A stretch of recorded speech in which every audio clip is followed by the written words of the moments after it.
ख़ासकर यूपी में लगातार मुसलमानों की मॉब लिंचिंग हो रही है। कुछ लोग जमा होकर तन्हाई में अकेले में मुसलमानों को पाते हैं तो उसको जान से मार डालते हैं। जब यूपी में बीजेपी को हार मिली थी और ख़ासकर अयोध्या से बुरी तरह से हारी थी, तभी मैंने कहा था कि अब मुसलमानों के लिए यूपी और ज़्यादा मुश्किल हो जाएगा।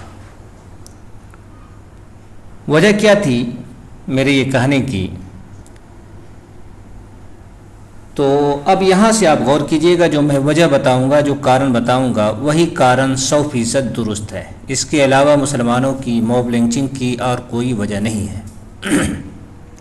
देखें, यूपी में बीजेपी बुरी तरह से हारी, तो बीजेपी दूसरी जगहों की बीजेपी तो यूपी के हिंदुओं को और ख़ासकर अयोध्या के हिंदुओं को जितनी भी गाली दे सकते हैं, आप वीडियो भी है सोशल मीडिया पे बहुत सारी देख सकते हैं कि खुलकर हिंदुओं को गाली देते हैं। वो तो खैर वक्ती बात थी, हमेशा तो गाली देंगे नहीं। अब मिलकर वो सोचेंगे कि हम क्या करें जिससे फिर वो सारे हिंदू जो दलित हैं, शूद्र हैं, वो हमारी तरफ आ जाए, वो हिंदू बन जाए। तो इस सोच के लिए और इन तमाम लोगों को अपनी तरफ करने के लिए, शूद्रों को, दलितों को,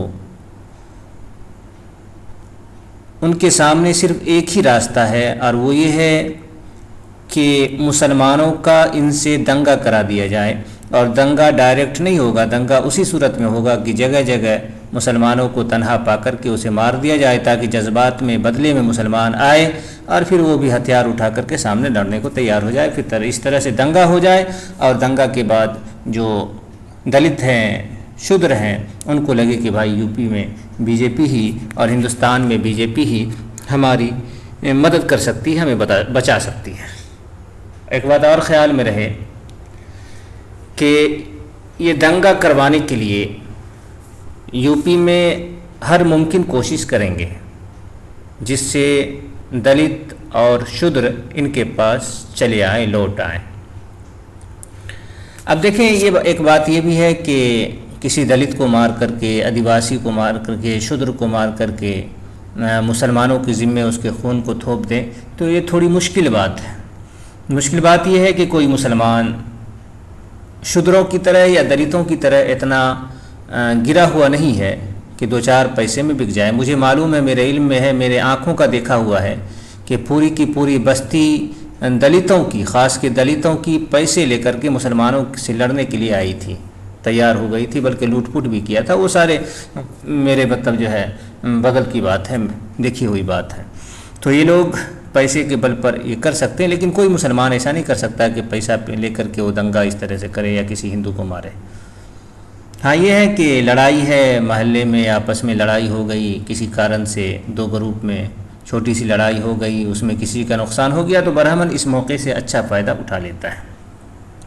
अब आप देखें कि हिंदू धर्म में शूद्रों को, ये जो 4 जातियाँ हैं, उन 4 जातियों में शूद्र चौथे नंबर पर आती है। शूद्र की जान की कीमत को हिंदू धर्म ने देखिए किसके बराबर रखा है, कुत्ता, गोह, उल्लू, कौवा, और इसी तरह से औरतों की भी हत्या को, जान को इसी तरह से इन जानवरों के बराबर रखा है। आप देख सकते हैं, ये अग्नि पुराण है और भी बहुत सारी धार्मिक पुस्तकों में है। मेरे पास जो है दसियों, ये ना समझे कि सिर्फ एक है, मेरे पास दसियों मिसालें हैं, बल्कि मैं 50 से अधिक सबूत और प्रमाण दे सकता हूँ जिसमें हिंदू धर्म ने शूद्रों को जानवरों के बराबर रखा है या जानवरों से नीच बताया है।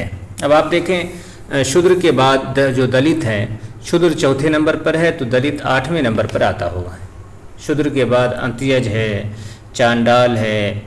इसी वजह से बाद हिंदू कहेंगे नहीं वो 5वें नंबर पर, तो मैं गिना देता हूँ, अंत्यज है, चांडाल है, पतित है, तो इस तरह से है। उसके बाद दलित आएगा। तो आप देख लें, ये बात हो गई।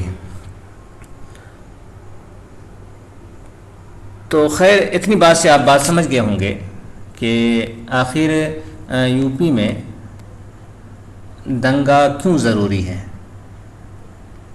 और मैं जो बात कर रहा हूँ मैं शुरू ही में कहा था और अभी कह रहा हूँ कि आइंदा इससे ज़्यादा बुरा होगा। ये लोग रुकने वाले नहीं हैं जब तक कि एक बड़ा भारी दंगा या जगह जगह दंगा ना हो और जिसमें शूद्रों को और दलितों को यकीन ना हो जाए कि बीजेपी ही हमारे लिए कारगर है, बेहतर है और हमारे भविष्य के लिए बेहतर है, तो वो हर मुमकिन कोशिश करेंगे।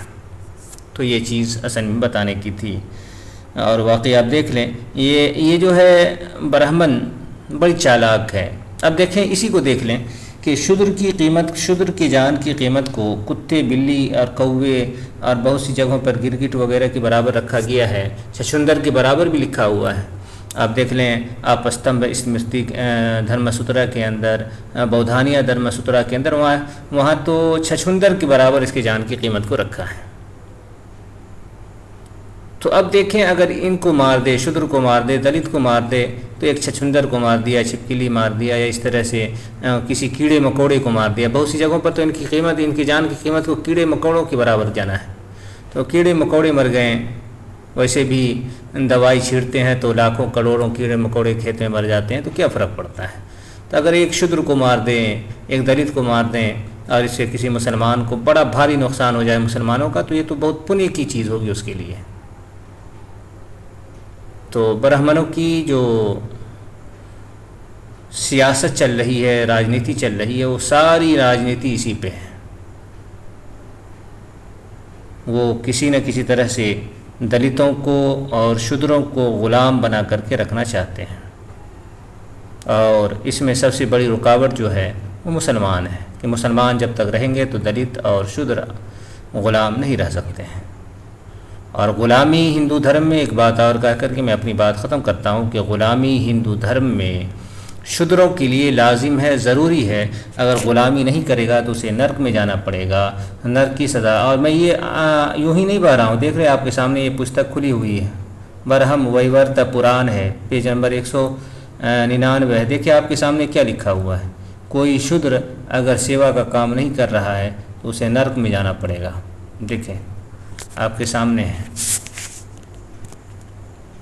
यही उसका ग़ुलामी, उसका धर्म है, उसका कर्म है। अगर नहीं करेगा तो वो जाएगा नर्क में।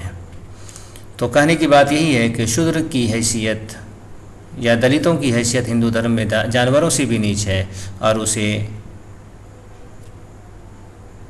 उसको मार करके या उससे किसी तरह से फ़ायदा उठा के मुसलमानों को नुकसान पहुंचाना तो ब्राह्मणों के लिए सबसे बड़ा धर्म और सबसे बड़ा कर्म इस धरती पर होगा।